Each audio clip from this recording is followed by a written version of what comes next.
What a win in the Cotton Bowl for Ohio State, 28-14 over Texas. We are back in the great state of Ohio, and we are back at Roosters on Henderson. A fun, casual joint to have a fun, casual conversation to get ready for next week's national championship game. We're going to mix a little bit of both. Talk about a massive win in the semifinal and start looking ahead to next week with Justin Zwick, Bobby Carpenter, and Nicole Cox, who just refuses to be in the stadium now, and it's working. No jinxes, and the Buckeyes keep rolling. I'm doing my part, guys. I'm doing my part. I was asked to go to the national championship, and I turned it down because wow. I know. Breaking a little news. Unbelievable, but you're committed. Did you send now. somebody in your stead? I'm committed.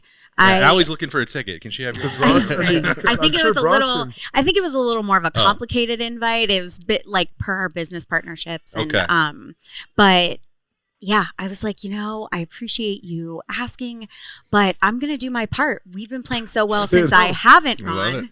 I'm serious. Since I haven't gone. Nicole. I'm gonna do your part. I like that. Right. Hey, and I've been wearing the same sweatshirt, and that's what I'm going to keep doing. So at least I know I gave everything I could to this. Jay-Z, what were you giving on Friday night? What'd you do? Oh, I smoked some pork. Okay. Had my first meal of the week last week. A nice smoked hog. Then the wife made some cornbread with jalapenos in it, which is not, I would not tell you to put that in your stomach for the first thing you've eaten all week. I don't do that either. Still dealing with that. That's tough. Awesome. So it was a rough weekend, but a great night. Had the family over. My daughter turned 5 Sunday, so we kind of did a celebration. Happy birthday. All in one on Friday night. Everybody stayed the entire game, and man. What an exciting night that was. I can only imagine being there. I mean, you guys probably... Bob, I know where your vantage point was. What'd you... Yeah. I was grabbing some of the young fellas to keep them back, Were you the get-back guy? Well, because I was at the far end, and so I got a great vantage, and then you see them sprinting, and everybody, I'm like, dude, back. Like the last thing you need is the ref getting tripped going through and then firing a flag. You know what I'm saying? Just GTF, get back. Bobby did his part. Wait, which end were you on for Jack's Jack Sawyer's scoop? So I behind it, which I love. Like you get to see, and you're watching him hits the dip, the shoulder, and I'm like, Quinn's drifting, like get there, and the ball comes out, and then you get the biggest. And then a great bounce right into. I mean, they got some good bounces throughout the game, but with that last one was huge for Ohio State is due up for a little bit of luck with some of that stuff. Yeah. I think to that point, they hadn't been getting a ton of bounces their way. Ohio State? They saved it. That's my point. Well, yeah, I mean, Texas had. Yeah. The kickoff returner was running full speed and in a spin, it stripped. Yeah. It's hard to do that with a basketball, let alone an oblong football on turf with bodies lying around. I mean, it just. I guess if you're going to save up the one good bounce, that's the one you'll take it. You'll take it. And, sometimes, I always would say this because someone goes, do you like the 14 play or 12 team? Would this be something that you would have wanted? I'm like, well, we may have won another national title. I was like, maybe in 05 we get another. Maybe in 03 we get another. I go, we probably don't get one in 02. I don't know if that team was built to be able to do that 4 times. One off is one thing. Yeah. And so this team has done it. They've made plays when they've needed to, but it's not like they've got a ton of breaks in this. The Ewer's knee almost down. That ball is it looked like it could have been coming loose. If he doesn't have the wrist down a centimeter early, he failed out there. It's wobbling and so they're on the edge of some things that could have potentially went their way that didn't. And so to see that happen at the very end, with just how it broke for him, was absolutely tremendous. Couldn't happen to a better guy. And in an era now where we have national recruiting, Burn will get on here and we'll talk about all the guys and, the edge rusher out of Georgia and you're getting tight ends in from Purdue and all these guys, tackles from everywhere. Mm-hmm. To have a guy who had the game-defining play against Michigan that should have been, and it gets folded over because it's lost to history. It's lost to history because you don't win the game. It's for him to reproduce that effort. And it'd be an Ohio guy, a Central Ohio guy. On 4th and goal and the semi. On the 3rd and goal, by the way, he gets the PBU to bat it down. Yeah. And to finish it off like that, and you see the big hug that he gives Ryan. You can see the relationship that they have. And I'm so sick of all the nonsense that had been espoused here about, the issue after the game, the fight in the locker room, the players, and, Ryan, they're not a tough team. And, everybody, it's a program like Tough Love. And you see that though. that comes through in moments like that, and you see how much those guys care about him. You heard Brandon Ennis after. You heard all these guys talk about, just how much their head coach means to them, how much their teammates mean to them, and how like those guys play hard because of that. It was one of the other great clips I saw. Like I spent all Saturday sitting in the airport, just like scrolly fun time, looking at all the stuff. And I don't know if you saw it, the shot of Caleb Downs in the end zone on the final play, and just playing defense. And you see him all of a sudden, Jack gets it when he's in scoring distance, drops to a knee, hands up, kiss, all that stuff that him and Trey do. And it's, with respect to their faith and just how awesome all of those things are with this team and the collective nature that they have and how tight it is. Like it's something that's so special that I don't know if people truly realize. I've been around a lot of teams, man. I've been a part of a lot of them. I've seen a lot up close, and I don't know if there's a better group of guys and a more collective group that just seems bonded the way that they do and have assimilated so well together. And the guy who is the Central High guy, the first to commit in the class, the first to recommit and come back and kind of captain, pull all those things together. Like it means a lot. Like you see this, like Cody Simon won the Rose Bowl. The guys who have been here, who have endured the most, like those are the guys like Trey and this, the uncharacteristic, personal foul, and like it's not who he is at all anymore. And then listening to him in the postgame, I went over to the sideline. I prayed, asked God for forgiveness. What I did, like what I did to my team, and all these things. Like, what can I get redemption? And then poof, like right before half, Nick Saban on cue on McAfee, like that changed the complexion of the game. And then all of a sudden, it's like 75, finishing it off. Like, okay, well, there's your 14. We got your 7 back, and you got the momentum going. So. Like all those things in concert. I understand why everybody wants to go to this game, except for Nicole. I mean, obviously, you guys, I want to go. And I thought about that when I said that. I was like, gosh, I mean, when will I get to do this again? Is there a Roosters in Georgia we can go to for the show on Monday? I wish, but I'm serious. I would never be able to forgive myself. Like I just feel they've just been doing so. And obviously, I know that's just superstition. Has nothing. I'm gonna wear the same clothes. Just been doing, I've already set that in mind. They've been doing so well for the first year. I haven't gone to a bowl game in 10 years. That I'm like, okay, maybe I just I'm not interrupting that at all. Here's the good news though. It's Appetizer Thursday coming on Tuesday. The Mott Sticks featured appetizer, $3 with the delicious marinara dipping sauce. You're gonna need to save all your pennies you can because those tickets are pretty expensive. They'll come down a little bit, I bet, like right before, but I don't think you're getting in that game without a comma. Like, no, you're gonna need to. And I think some of it when they were posted on Saturday and Sunday. So Matt didn't buy mine. Ohio State and Notre Dame hadn't had their allocation out in the market yet, so I think it'll come down a little, but not enough to be affordable. But that's what happens when you have two of the most prestigious brands in the history of college football playing at the end of. I mean, it's making history. Yeah, it's going to be legendary. Awesome. Again, now I'm second guessing my decision, but sorry, be a team player. You'd be just as excited watching it from home. I had tears on Friday. It was an emotional game. It was everything these boys deserve.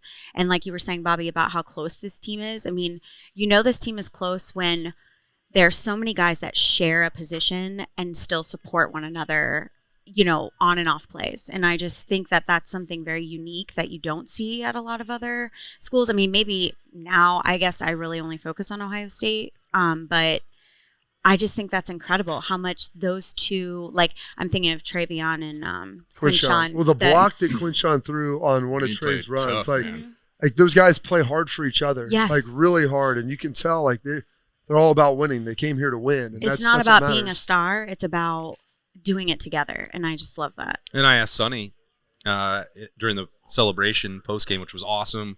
One of the coolest environments. Like him and Jack grew up together. Like, and his older brother played baseball and everything. He said, I've got to do something, to make.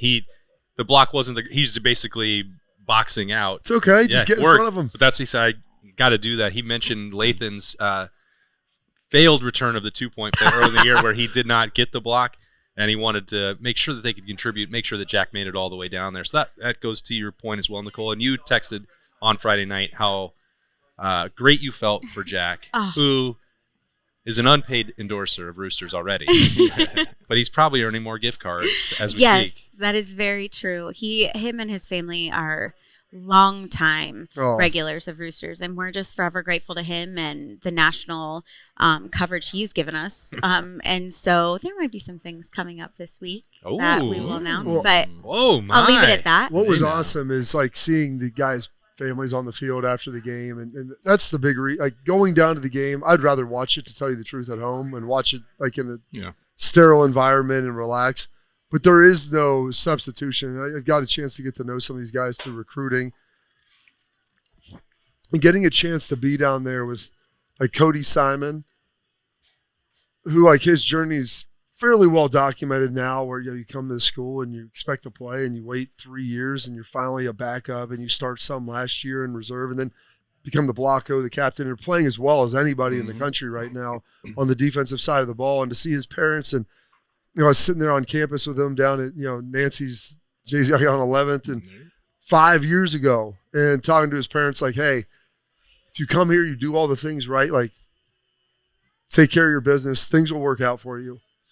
And I always try to tell people that, like, you'll have your opportunities, you'll have your shots, and you just have to take advantage of that opportunity when it comes. And like for him taking so long, and like his brother going to Notre Dame, them not offering him, and it's a beautiful story. And talking to Jack's parents on the side, they're the best people in the world. I mean, they love this place, they love everything about it, they love Ryan, and like getting a chance, just like I got a picture with Cody. Like, get in here, I'm like, dude, this is a family. Like, we'll get one with you first. I'm like, it's awesome because Justin, you were a part of it. Like, we've got to do that, and how special that is. And these guys talk about playing for one more week. And like this next one is for the rest of your life, because once you win that one, then you always have a reason to get together. Mm-hmm. There's always a connectivity that you'll have, and you'll have the reunions, at 10 and 20 and 25 and all these different years. And like, that is something you will always share together, and it will be the capstone of the story, if you will. It is. It's just unbelievable, Yeah, I think the post game was really special. Now they have to go out and do it again, as you mentioned, Bob, next week, but to etch their names in history. But everything that happened in that game, the fact that it was Jack Sawyer, the contributions from these seniors who didn't even think they'd be around for 4 or 5 years, having the families down there, and the way that the Cotton Bowl set it up to get them onto the field and out of the stands. That was great, because I've never seen that before. That was well done by them. It wasn't that way in the past. They would send them down to one of those star lounges, club level lounges, and have them wait in the back. It's not bad. Everybody down there. Yeah, well, the bar was closed, but they changed that, and I think it was way better. So they were just down there in that corner of the field celebrating. They didn't leave for like an hour and a half. I mean, that's I got back to the hotel at 1:10.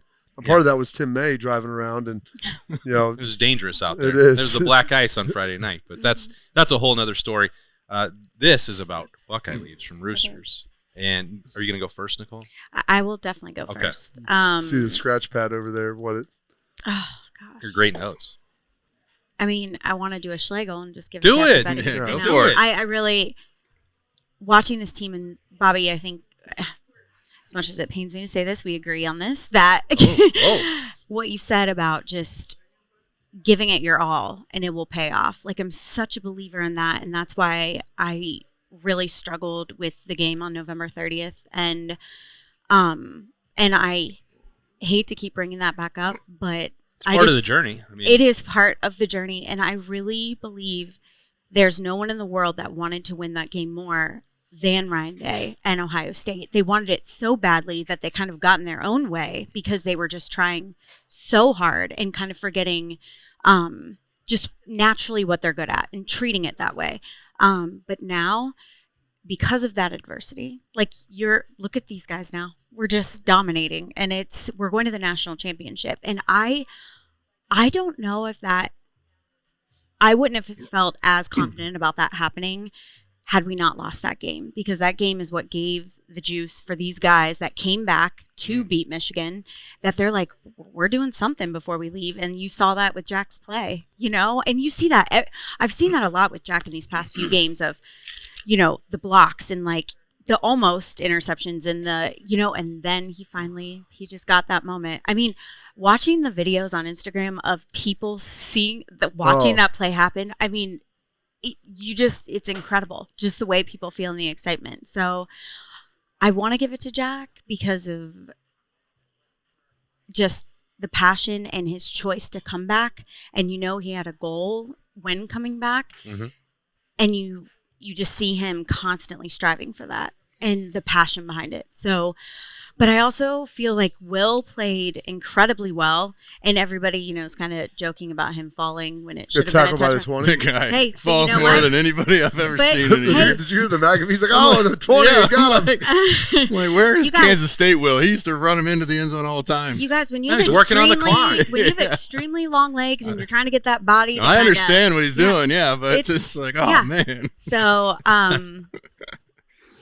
well, the best part he's played great. I mean, that guy has gone into every game he's played in this playoff. Like, the quarterback position, how's he going to play? And he's just answered the bell every single time. I think he's outplayed every other quarterback that he's played. He absolutely in these playoffs, and he just doesn't seemingly get the love that all these other quarterbacks. Well, someone might need to tell Emmanuel Acho that he should look at a little. He doesn't even have to watch the film. He should just look at the stats. Like going into last week against Quinn Ewers, Will Howard won that matchup head-to-head. They're not playing against each other, but Will Howard had a higher completion percentage, more yards, more touchdowns, fewer interceptions, and a higher completion percentage, and taken fewer sacks than Quinn Ewers. So in every statistical category, he outpaced his opponent. He outdueled Dylan Gabriel. 100%. And he outdueled Nico Iamaleava before that. I guess if Will Howard is the worst of the four, all those other three guys better be the number 1, number 2, and number 3 draft picks, because Will Howard is beating the brakes off of all of them and doing exactly what Ohio State wants. So I think, and Bob, you know this, Will is the kind of competitor that seems to feed on that. So maybe he should double down on it and say that Riley Leonard was definitely the right choice for Notre Dame. Yeah. They didn't need to take Will Howard either. I mean, I think that they tried to get Riley Leonard here. Will was the second choice here. So that's not true. Don't say that. I don't know. Let's just put it in the ether. They were the only. Just go ahead and throw it out there. They were the only two that Ryan Day considered, and Riley Leonard had already made up his mind. He went quick. I mean, it wasn't even. He had the do not contact on when he went into the portal a year ago, so he wasn't all that interested in Ohio State, which is fine. It's worked out very well for him at Notre Dame, but I think it couldn't have worked out any better for Ohio State because they actually have a competent passer. And one of the best leaders at quarterback. I thought he only had a 57% completion percentage when he got here. Yeah, well. Yeah. So I told him, some of that is offensive contingent. Some of that is receiver. Oh, did Kansas State not have Jeremiah Smith, Emeka Egbuka, and Carnell Tate? And I go, some of it's what they're doing and what they're asking him to do. And then also, I always take into account the fact that everybody wants to disregard that people have the ability in life to improve if you have the right coaching. And Ryan is a really good instructor of the quarterback position. It's Chip Kelly and Billy Fessler are pretty good, and too. That's what I'm saying. Those guys all collectively are able to do that. And I would say, and Will would probably test it, he's a better player now than he was, despite all the external factors, with scheme and players surrounding talent. He's a better player now than he was because he was coached by those guys. 100%. I just think it's crazy how he gets overlooked a little bit. And that's why, I've given plenty of Buckeye leaves to Will over the year. Yeah. Because I think he's played really well, and it's been a huge get for us. And that was a big question mark coming in the year. How's he going to fit in, and how's he going to look? And he's answered the bell. I agree. Game in and game out. I want to say really quick, too, I think that's where the standard is the standard really bothers me because of what you're saying. That I thought you'd come around on the standard being the standard. At times. At times. Hey, that's selective. Selective the standard is That's not the way the expression works. It is. And after season's over, we're having 2 shows. One specifically on the standard is the standard. I already have notes in my phone that I've thought up through the year. The second is going to be on stats because I've got my own opinion on stats. Oh, okay. So will you tell me which day that is so I can? Yeah, we'll fill those in. Don't you worry. Because we don't script this show, and I need to know if we're going to do that. We're all going to be prepared. We're all going to be prepared. But I think like what you're saying, and that's why I wanted to give it to Will too. There needs to be something said for people just doing their job and doing it well. It might not be an explosive play. Everybody's so quick to pick out what went wrong, but no one says, hey, he's done everything he was supposed to do for all these plays throughout the game. And so I agree with you on that. So who is your Buckeye League? Oh, well, I full game to everybody. I did. I did. I'm going to kind of do that as well. Yeah. Oh, yes. Now, granted, I don't think the offense played very clean And I think they shot definitely did. I think they shot themselves. I mean, they shot themselves in the foot a lot. Now on drives where they didn't do that, we went down and had some good drives and scored touchdowns. Got the ball in the end zone when we were, in that situation. But that game to me, that the defensive line. We talk about Jack, Tyleik Williams. Each week, he's somebody who's just eating up these guys in the interior, Yes. All that. I think the whole rotation is kind of what I was going to go for. That D line rotation, just has been off the charts. I think 16 sacks in the playoffs. Yeah. That number is nuts. The pressure they're getting, being able to go 3 down linemen and still get to the quarterback or still have him or affect the quarterback. Mm-hmm. That is huge. I mean, you're able to play coverage on the back end. You're doing some different things with linebackers. Coming in, not blitzing and not blitzing. I think that D line has just stepped their game up. Jack, of course, gets the flowers because he made the huge play at the end. But JTT, bum ankle. He's coming out there, and then I was watching the McAfee thing, and it's like, well, he doesn't. He look, he's running straight line. We'll see what happens. And that play, they're zoned in on him. He makes a play in the backfield. Yeah. He gets by the guy, doesn't give up, comes back and makes the tackle. I think the run stop. Yeah, the run stop. Yeah, I just think that they're playing at a high level, and when they're doing that, and we expected that all year long.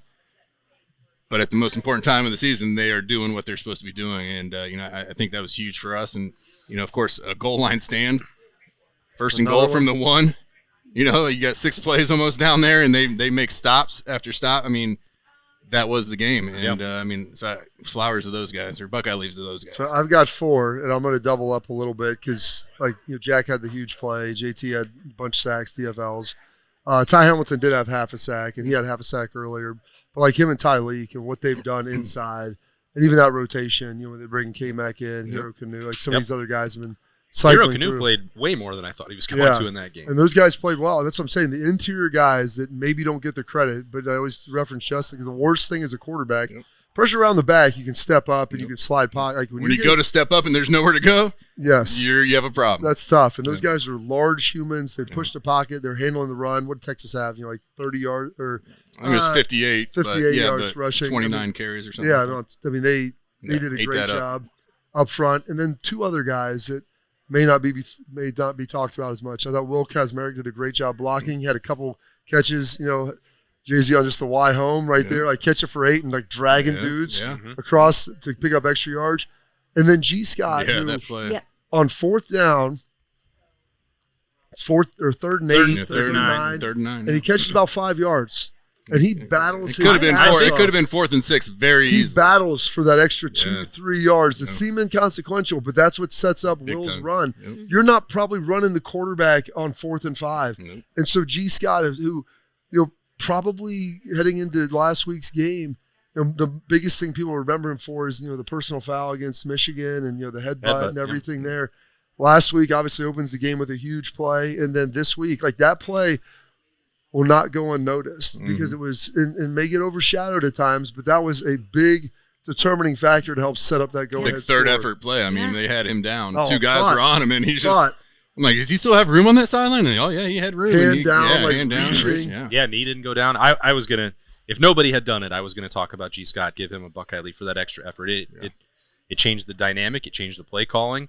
It was the embodiment of the strain and the effort, the competitive excellence. +2, that's the +2. That's the +2, and it was almost like +5. Yeah. It was not a play that looked like it was going to set up Ohio State for success that they were going to have to. If you'd have just given up, it would have been 4th and 7. And kudos to Will. Instead of forcing one down the field where it's going to be incomplete, okay, go get the yards we can get, and maybe trust your guy to see if he can go get a little something extra. Yeah, great play, and I think you guys have all made this point, and I said it after Tennessee, where I thought it was so comprehensive and coming off of the emotional low of November 30th that was, everybody preparing a complete program win, including the training staff, equipment staff, everybody. This is the same deal because, and I guess I'll throw one specific player in there as a reminder of that, which is the depth and adversity and attrition that is catching up with the team at this point. Denzel Burke doesn't play a snap in the second half, and they turn to Jermaine Matthews, and he answers the bell. Where the party at? Grades out of champion. He's one of my favorites because of the because he's crazy, the swagger. He's crazy like a fox. I love him. He's He's an aggressive dude. And I had a chance to talk to him after the game as well. We didn't put him on the notebook. But he's yelling SEC. He's just running around with a cowboy hat on and like just so exuberant. He never stops. Like he is one of the most confident people that I've ever been around. Denzel Burke had been playing at a high level. There were people that suggested, I know you saw this on Friday Night, Bob, that like, oh, Denzel got benched because he missed a tackle. I believe he was in protocol. Ryan Day called it an upper extremity. He was injured, and they had to turn to somebody else, and there was no returning for Denzel Burke at that point. So it's sink or swim. And Texas has great athletes, and they had a great quarterback, and they had Steve Sarkisian calling up some really good plays. They didn't bat an eye. You had Davison Igbinosun and Jermaine Matthews. Well, they didn't give up any like explosive games on the perimeter. Just battling. Now they did move it down the field to set up the first goal from the one, but competitive excellence. Give them an inch, Bob, and they will defend it. They say it in every meeting. It's been true. This is 5 games. There's 4 or 5. Is it 5 games? Yeah. Penn State, Indiana, Nebraska, Michigan, Nebraska. Yeah. Like I mean, they've had twice against Penn State. Twice, right? yeah. Like, they have had multiple goal line stands to be able to get that done. Phenomenal. All with getting no holding calls. Yes. For them. Something has to be done about that. That is statistically wild, right? Since September 21st, 134 teams in the country.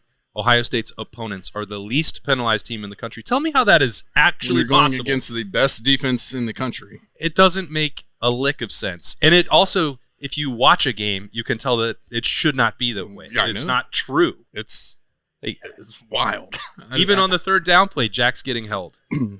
Third and when he gets in there and forces the and I'm all for him letting the guys play, but I mean at some point in time it's just like, wow. It doesn't make any sense. Anyway, so Jack on that last was like, "Don't touch me." Yeah, I know. I'm just going to run right by you, just to show just dip and get through. You're not going to get a hand on me. Anyway, so I think it is fair to just say this is another program win and spread around the Buckeye leaves. They all deserve it. But Jermaine Matthews did great out of champion, so I'll give some special shout out to that. Doesn't show up really statistically. He didn't make a ton of those plays. It was great, and that's my point on statistics. Yeah. So we'll get to that on another show. That'll be another show. But this is the end of your appearance this week, and so you have to. You won't be.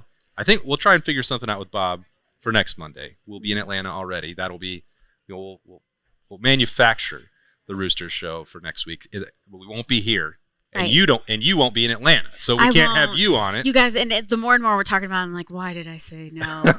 But I don't know. I just feel I need to be here, and because that's a little bit of difference from me, like going to the games and us not, progressing through the playoffs. So. But that means you have to give your score now. I do. Again, I'm going off my gut. And I feel like it is going to be a close game. These obviously are two really great teams going in. So 24-21, Ohio State. 24-21. Another thriller. Nail biter. Will you cry if that happens? Or I already, we were just talking and I was like, when we get that trophy, yes. And I could have cried sitting here just thinking about it. I already know who I'll give my Buckeye leave to. I don't know. It's going to be a great day on Monday. A good week ahead. Do you know if the kitchen will be open later next Monday night?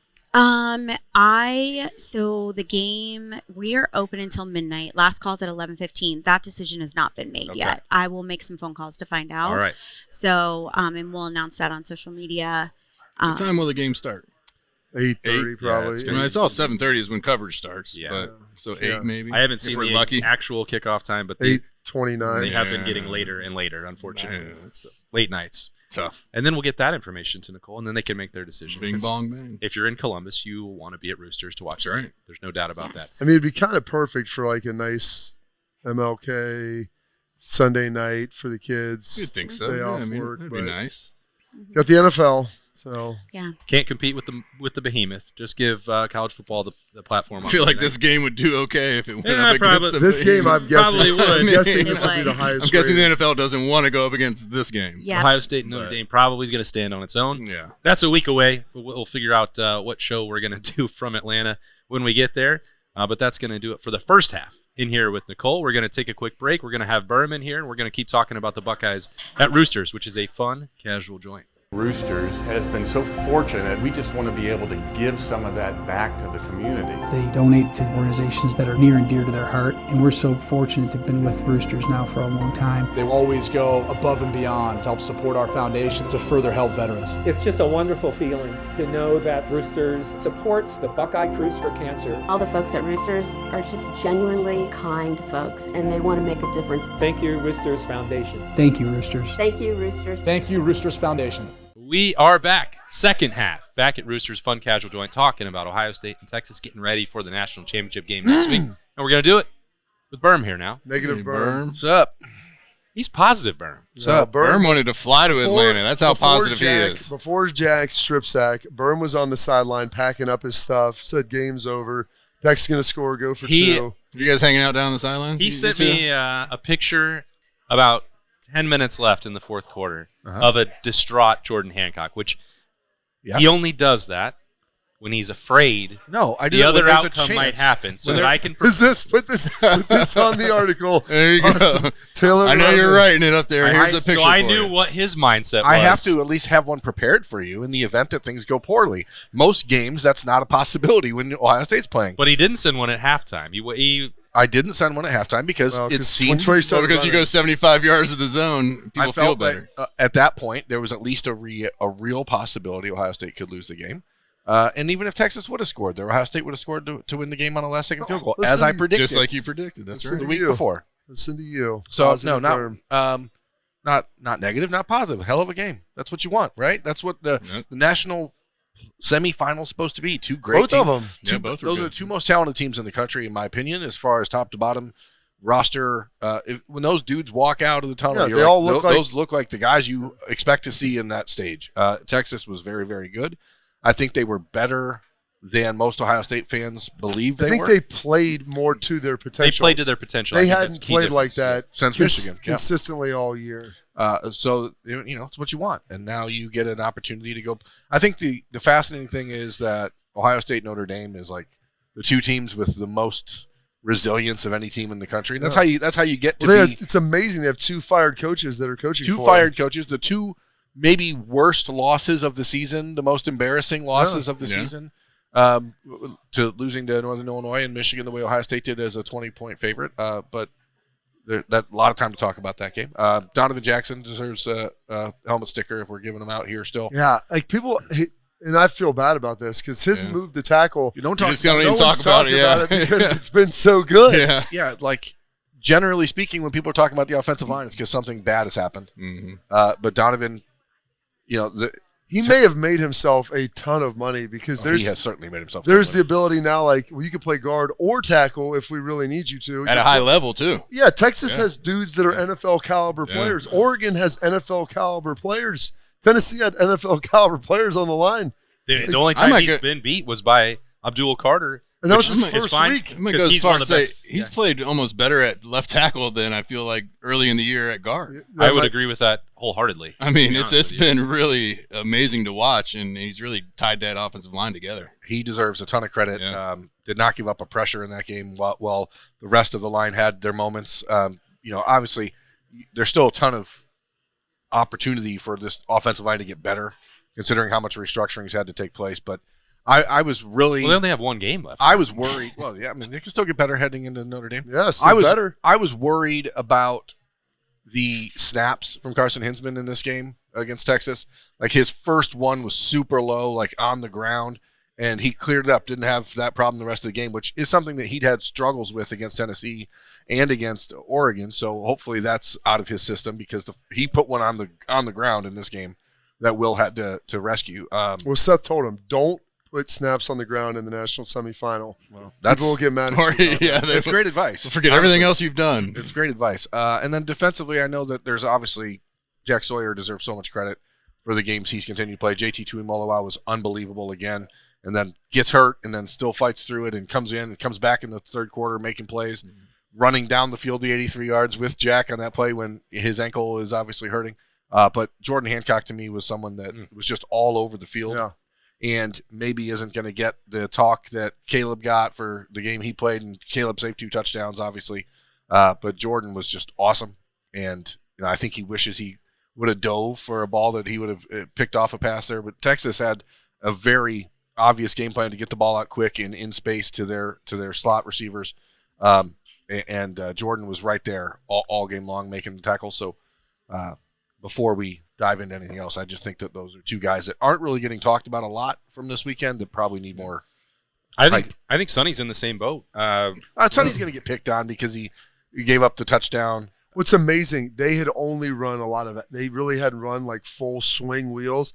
They'd run a lot of angle routes coming into that game. Like, give Sark credit. Like, when you're preparing for this and looking, it's like, all right, well, they really only run This angles. is what we've done a lot here. You're like sitting on the inside of routes, and then all of a sudden it's like, boom. I mean, and they have NFL caliber players. Like, it's not like you can take false steps and bad reads against those guys. Like, we'll just out-athlete them and we can cover it up. Like, those guys are good. I talked to Jim Knowles about that after the game as well in the notebook, and he's like, well, those situations, I got to be more patient. I got a little greedy, different looks, different schemes. I want you to tell him, that ain't it, Jim. No, I don't.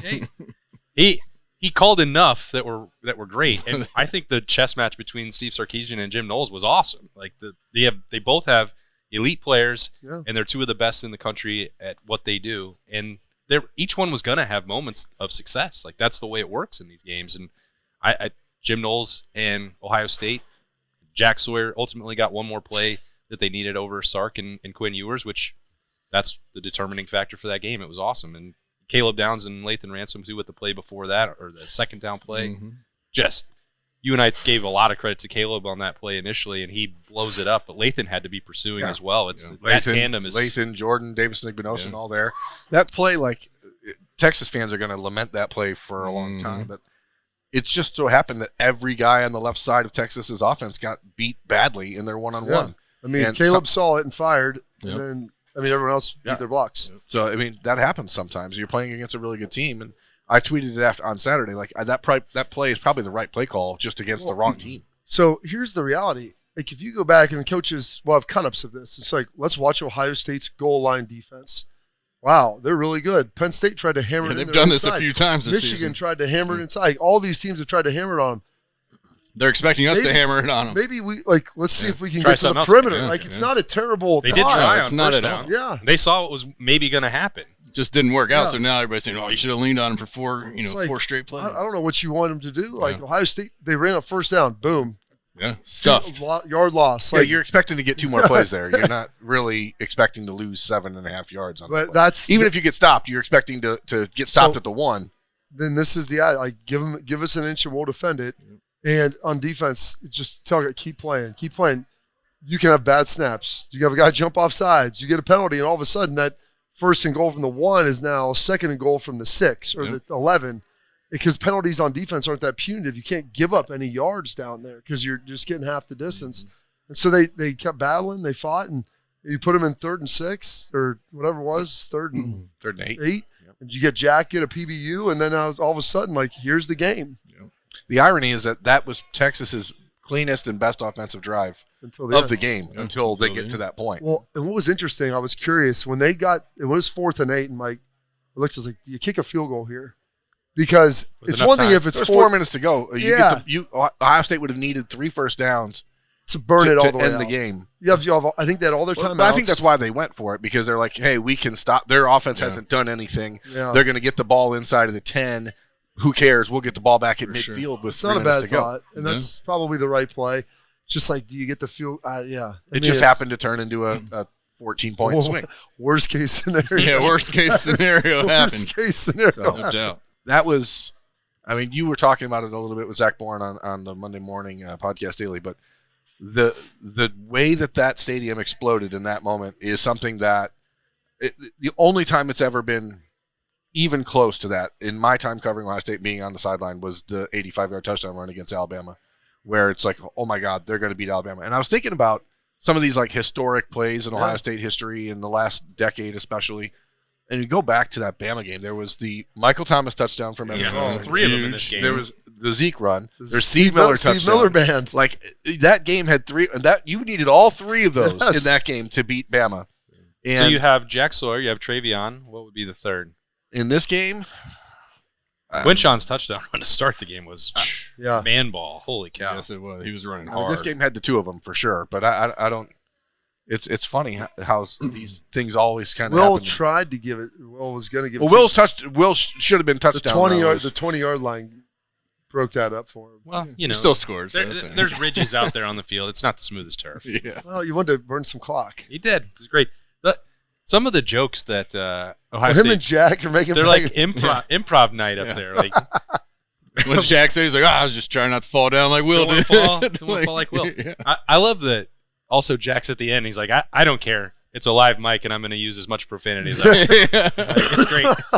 He's never stopped being himself, but now it's like you get to do that in the brightest moments, brightest lights. It's very cool that he's getting that opportunity. And as you mentioned too, Bob, just like having his family down there, and we chatted with them, and his sister in the moments, and him talking, growing up in the backyard, dreaming of making plays like that. You're fulfilling a lifelong, fairy tale. It's so cool. Some of the stuff that has happened this year in the last month, the script is unbelievable. I mean, Jack told me a couple years ago he used to wear the James Laurinaitis 33 jersey in the backyard. Yeah. Like that's such. Now that guy's your coach, and you're having that moment playing for Ohio State. It is the moment that all of us who grew up in Ohio, like, pictured in our heads 1,000 times. And you guys are lucky enough to have, put on the uniform, and to have that moment in that situation is just unbelievable. You mentioned how loud it was. What was the crowd like? I think it's like it was pretty 65-35. That's what I'd say that. Okay. The Texas crowd was not nearly as loud as they should have been for the advantage they had. And I felt, and maybe I'll be mocked for it, whatever, I don't think this Ohio State crowd was nearly as loud as the 50% in the Rose Bowl.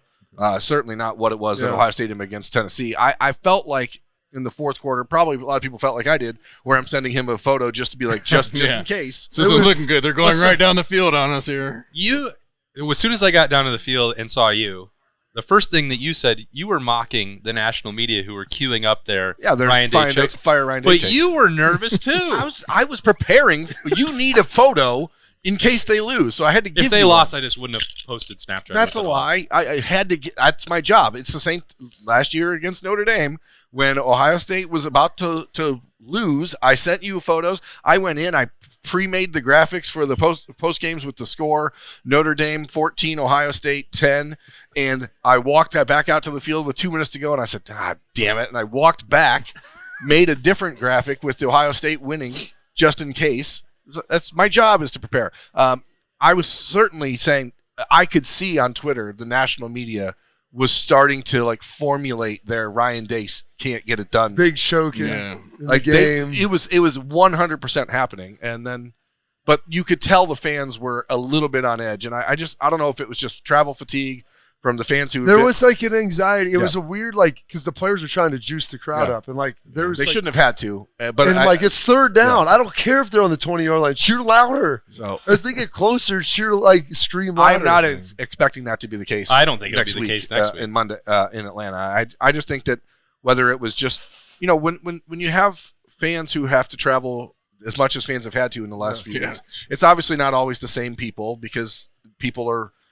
Picking and choosing. I think there was a lot of people from North Dallas, indigenous to the region. Yeah, but I think that transplants, maybe not indigenous. It was not quite. It was not as loud as I would have thought those Ohio State fans were until that moment, and then it was really loud. I do think, aside from looking at the reseeding, the involvement of 3 consecutive road trips. You're gonna have to do is too much. 2 home sides. I think you got to do 2 rounds of it, and I think it's more.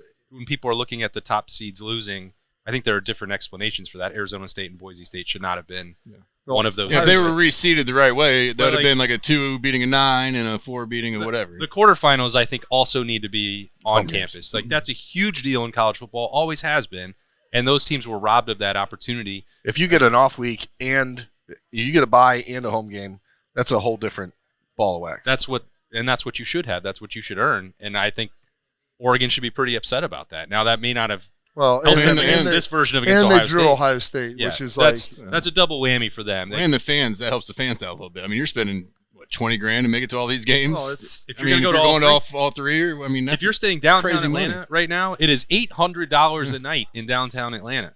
Forget about the tickets on top. Like just everything getting sold The out. media already. hotel was $300 tonight. Everything is sold out. I checked that to make sure that I was. This is the most expensive media hotel rate. Which, hey, at least it's a discount and a perk for us compared to what the and at least they actually Sticker do Shock media is. around it. Yes, Or something too. Yeah, they have the media day Friday. At least it's actually right there instead of what we just had to do. So I'm not going to complain about that part. I am just going to state a fact that it is the most expensive media rate that I have ever seen in my career. It's also the most expensive ticket. Then I was thinking, in 2006, when the national championship game against Florida, so the 2007 national championship game, I paid $1,100 for my ticket to go to that game. So considering adjusted inflation, $1,600 ain't bad. You heard it here first, folks. Pony up. I spent 1,100 bones on that ticket to watch Ohio State get boat raced by Florida. Yeah. That was the first time Florida had been there in a minute. And you have a month and a half to prepare for it. Yeah, and it's the only time. Well, there's only one time. Yeah. Imagine doing that like three. I'm just saying, it was games. a lot of money me and my brother spent to go to that game, and that was. Well, at least you didn't have to travel because you lived out there. No, right? I lived here at that time, so we all had to buy flights. And oh, you flew? Yeah. Oh, wow. That was the day I went to the wrong airport. I was no wonder you don't like flying. I was flying. Traveling with this guy is always an adventure. I was here for my flight to Scottsdale. I was flying. No, nope. I thought I was flying out of Detroit, and apparently I was flying out of Toledo, and I drove to Detroit to get on my plane to go to Phoenix, which I didn't even know there were flights from Toledo to Phoenix, so I don't even know how I bought that one on American Airlines. You know, Toledo had an airport. And, American put a direct into Atlanta for this game. So I drove to Detroit, and I got to the airport, and I'm trying to check in, and they're like, "Sir, you don't have a flight here." And I was like, "Here's my itinerary." And they're like, "That says TOL." And I'm like, EDO. And then I had to drive back home. All they did was charge me a $50 change fee, which was glorious. So they probably felt like you were special needs. Yeah, this guy. Yeah. Someone might need to get on the plane with him. We just need to make sure he gets where he's going. Did you pack clothes for this trip? Because that was a different bowl game. That was the Alabama game. I left all my clothes at home. On Friday. Had to go to Old Navy and buy a whole new wardrobe for like $80. Well, On Tuesday, he went to the wrong hotel. Well, that's not my fault. That's Uber's fault. Uber's fault. You put the thing in. Okay, probably two different hotels, right? They are two different. I want to be very clear about a few things here. Number one, there were two Fairfield Inns on the same road. Their address different. Okay, that's not my. I put in the DFW where I'm picking up. I typed in Fairfield and it said Fairfield and it was the first one. So I didn't anticipate that there was another one 2.5 miles further down the road. It's amazing how the post office. Did you have to get another Uber after that because they dropped you off? Yeah. And I had to go. Oh, the same guy picked you back up. No, the same guy goes, "Well, you're going from one Fairfield." I walked inside. Yeah, I was a Fairfield inspector. It was me, Fairfield inspector guy. Yeah. I walked in and the woman's like, "You don't have a reservation." I was like, "But I'm at that Fairfield." She said, "There's one 2 miles away." And she said, "You guys have a shuttle that runs between?" Yeah, exactly. She said, "This for happens." people like me. She said, "This happens all the Then time." she said TOL, and Berm said EDO. I'm out of here. So that was more maybe a byproduct. So Tuesday we opted to switch our flight, so I ended up traveling on Tuesday instead of Wednesday, and it worked out that I was able to get a very affordable upgrade to first class on that trip for like total like $30. So I did have a few Woodfords. Yeah. And I did have. Are you saying hi?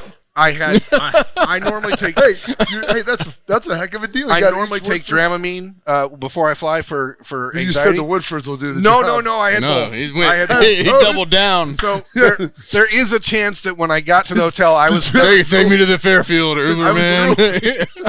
When I walked in, I was drooling. I don't care which Fairfield. Just take me to the Fairfield. Look, give me my room. I want to be very clear. It is hard to be smart and beautiful. Okay, and some of us like me got neither. So that is great. Now you mentioned that American did. I was searching late. You waited till they added. That's smart. Well, I held my flight out of Cleveland because I've got some stuff up there Saturday, which I held, and I forgot to book that. I didn't. I held it for 24, and then I thought I confirmed it. After the game, we go to the lounge, we go to the hospitality room. I didn't get back till whenever. It was just disaster between. You said 110. I don't think you got there to like 140. Yeah, you rolled in at like 140. Whatever. Listen, I was on the Tim May adventure. And then, ironically, 1.4 was also your BAC probably at that point. Well, because I was going to get the drinks before they shut the bar down, and so it was. I didn't get that, but then I was searching, and like this wasn't here. I'm like, oh, direct from Atlanta back to Columbus on the return. That looks amazing. Yeah. So yeah, 10 like a nice 10:30 landing here, like 12:15. Well, you're gonna skip the celebratory press conference next Tuesday? Got it in the morning. Yeah, I'll be up, and the celebration will be that night in the hospitality room. He's going to take the celebration right to the airport. Let's talk about that game, I guess, for a minute, right? Like, Yeah. what does Notre Dame present that is the biggest challenge for Ohio State as you see it? They are an efficient team that they force you to beat them and execute. So you turning the ball over, penalties. They're going to be good on special teams. Like, they don't win pretty. Like, you don't watch a Notre Dame game like, wow, but you watch a team that's like, well, they go and they execute.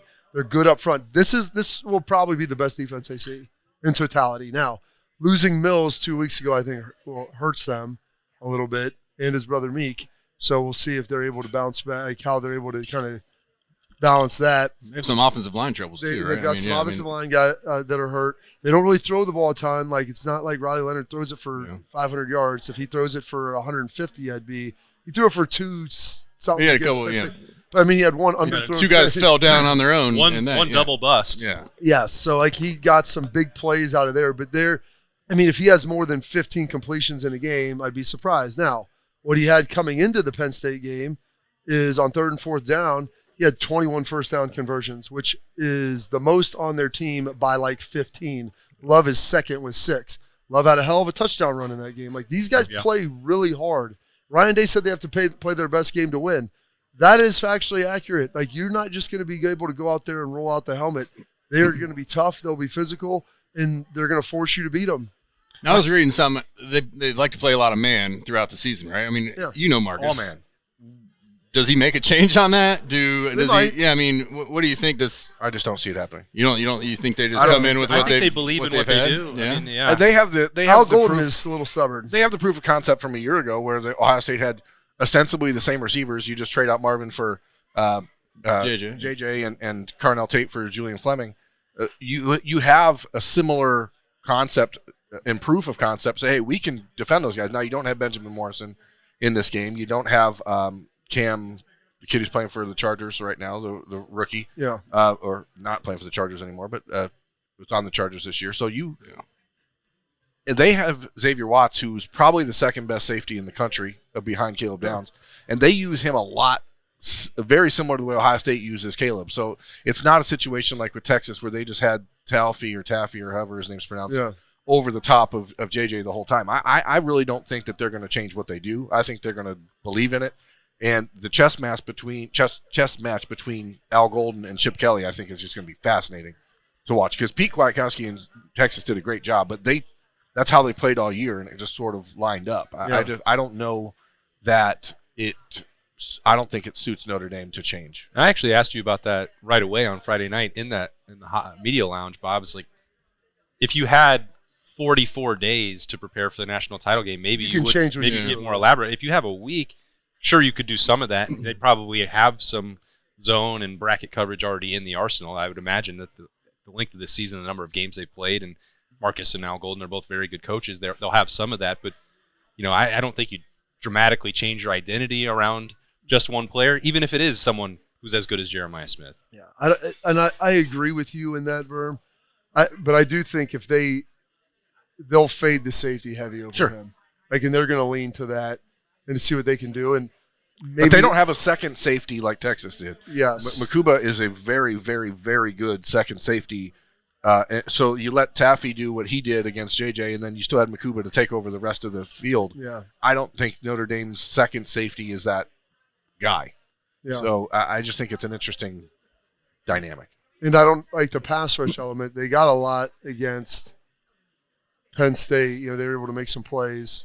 But they bring the linebackers a lot. Yes, and so that's going to open you up. It's going to open up a lot, and they're not a team that wants to play from behind. And Texas, their offense is not built on that. Texas brought some second level pressure, and so they got some experience with that this week, and so we'll see. Texas's defensive line is light years better than Notre Dame's. You think so? As far as just pure physicality. Now, I'm not saying Notre Dame's is bad by any stretch, but if you were to go down the list of the last 4 games Ohio State's played. The Michigan defensive line, Texas defensive line, Oregon defensive line, Texas, Tennessee, and then Notre Dame. Notre Dame's would certainly be 5th. Really? Especially with Riley Mills out. I mean, they're missing probably their best. They do a lot of stuff with Bryant Young, the young guys. They're good, and I'm not saying they're not good, but if what Ohio State has faced this year between every team they've played, Penn State again, like I think that this will be an opportunity to exhale a little bit for the offensive line. Don't tell him. Listen, Justin Fry already got fired. Remember, we fired him weeks ago. I'm not saying they're bad. I want to be very clear. Together. They're very good, and to your point, they do not make mistakes. They're very technically sound. But I think that just from a pure, are you ready to be NFL guys? Yeah. That Notre Dame defensive line does not. They're have. a little young. They lost some guys. Right. They don't have the ready-made NFL guys like everyone else the Buckeyes have played in the last month does. Got Justin Fry and Ryan Day sitting up like the Undertaker. Like, what a last month. I mean, those for a Texas D. Like, you look at all these defensive lines. Like, you could argue that they've played the last 4 teams. I mean, those are probably 4 of the best 10. 15. No, it's a shorter list than that. I mean, other than Ole Miss, they've probably played this season. That's what we talked about before. Between Penn State, Michigan, Tennessee, Texas, Oregon, twice. Ohio State has played 5, and then Ohio State's is one of that group as well. Of the top 7 defensive lines in the country, Ohio State has played every single one except for Ole Miss, without question. It's amazing how well that they've looked here towards the end. It's like Justin Fry might not be. There's the difference between what Michigan had up the middle versus what everyone else does, which is edge heavy. And clearly Donovan Jackson is ready. Josh Fryer had a little bit of challenge with Colin Simmons on Friday, but I don't think anyone wouldn't have. It's not uncommon for that to happen. Notre Dame does not have that guy. Yeah. Well, we've got a full week until Ohio State and Notre Dame. We'll be breaking it down plenty on the podcast to get all that Snappy Jays and all the podcast dailies in this week ahead. But this has been the Roosters Live Show, and it's been great to hang out here with Justin Zwick, Bobby Carpenter, Jeremy Birmingham, and Nicole Cox. Looking forward to the week ahead. Looking forward to getting down there. Maybe we'll get Bob and put together a hybrid show down there in Atlanta. Maybe even get Schleggs down there. Well, that would be great to bring him back. We haven't had him in Roosters, and he could give out a million different Buckeye leads. Maybe we can find something on Sunday where we can do score predictions. Had him trapped in the basement drinking coffee, ready to go for the last 2 years. Come on up. Well, we'll get all that set up as we get ready for Ohio State in the national championship game on the heels of a 28-14 win in the Cotton Bowl over Texas. Thanks to Roosters and the team here at Henderson Road for having us in here. Hope you all have a great week. I'm Austin Ward. We'll see you next time.